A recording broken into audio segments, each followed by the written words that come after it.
What we're about to unpack from the book of 2 Kings, it isn't just some ancient record. It's a full-on political thriller. It's a case study, really, in how a nation can literally self-destruct from the inside out. So let's dive in and see how it all fell apart. Okay, so let's set the stage. Picture the scene around the mid-8th century BC.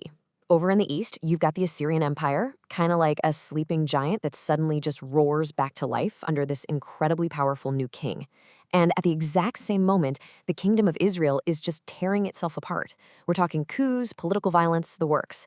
So you've got this massive threat growing on the outside, right as the nation's foundation is crumbling on the inside. It's a perfect storm.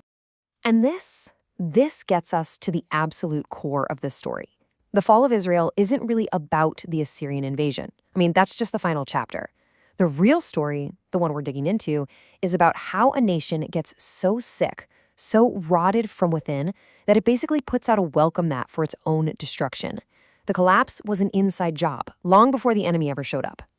To see just how deep this rot goes, we're going to start with our first case study, the reign of a brand new king in Israel, a guy named Menahem. And believe me, his rise to power tells you everything you need to know about the state of this kingdom. Now, this is one of the most brutal verses you'll find, but it's so important to understand this isn't random violence. Not at all. This is state-sponsored terror. See, when a king has lost all his moral and political legitimacy, the only tool he has left is fear. By doing this horrific act in the city of Tipsah, Menahem is sending a chilling message to anyone else thinking about rebellion. This is what happens when you defy me. And we know this isn't some kind of exaggeration because we have a commentator on the ground in real time, the prophet Amos. He sees this exact kind of atrocity and he calls it out for what it is, a savage policy of violent expansion and suppression. The prophets weren't just fortune tellers, they were diagnosing the political sickness of their own day. So Menahem actually manages to hold onto the throne for 10 years. And on the surface, you might look at that and think, hey, stability. But it wasn't. It was a decade of peace that was maintained at the point of a sword. While the kingdom of Judah next door seemed relatively calm, Israel was being completely hollowed out. This so-called stability was basically the political equivalent of a terminal illness that's just in remission. The kingdom was rotting away under the surface. So, after a decade of this brutal internal policy, that external threat we talked about, well, it finally arrives. The Assyrian war machine is knocking on Israel's door, and the kingdom is about to face its first real test.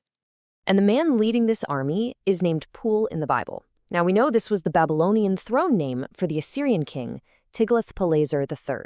So we're not talking about some local warlord here. This is the leader of the most powerful military on the planet at the time.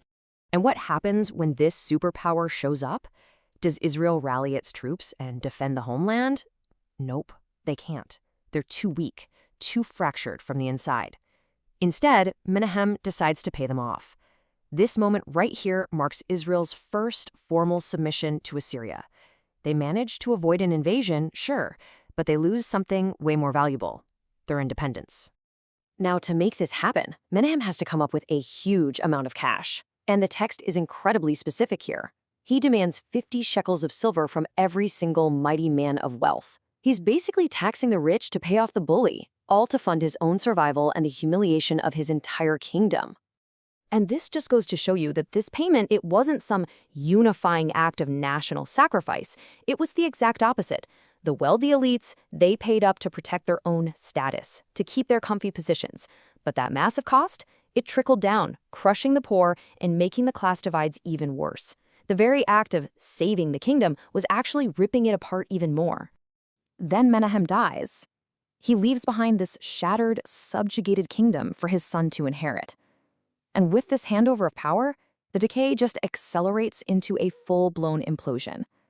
I mean, just look at this drop-off. Menahem hangs on with brute force for 10 years. His son, Pekahiah, lasts just 2. This chart is the perfect picture of what escalating instability looks like. The center just cannot hold. So why only 2 years? Well, 2 years is just enough time to inherit all of your father's enemies, but it's nowhere near enough time to earn any loyalty of your own. Pekahiah was handed a crown, but he didn't inherit any real authority. No one was loyal to him. So what happens next is pretty much inevitable.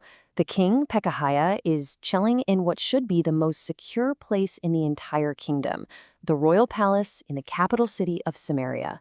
But the threat isn't outside. The assassin is Pekah, one of his own top military commanders. The coup doesn't happen at the city walls. It happens deep inside the heart of power. And this is the whole point. While everyone was terrified of the Assyrian army outside the borders, the real fatal threat was already inside the palace. Israel didn't need a foreign power to conquer it.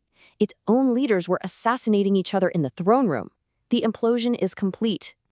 So how in the world do we make sense of this quick, violent collapse?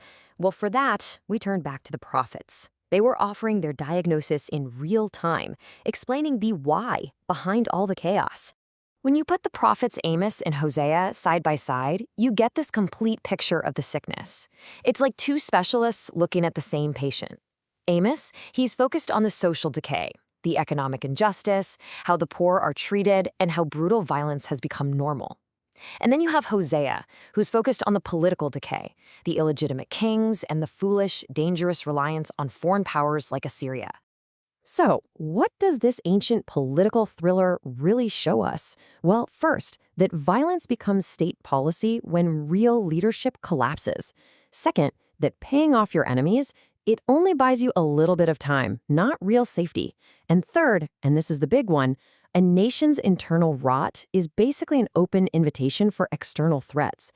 Assyria didn't conquer a strong, unified Israel. They just walked up and pushed over a hollowed-out building that was already collapsing on its own. And all of this leaves us with a question that's pretty timeless. We spend so much time focused on the enemy at the gates. But this story forces us to ask, is that the real threat? Or is the most dangerous enemy the decay that's happening silently, from within our own walls?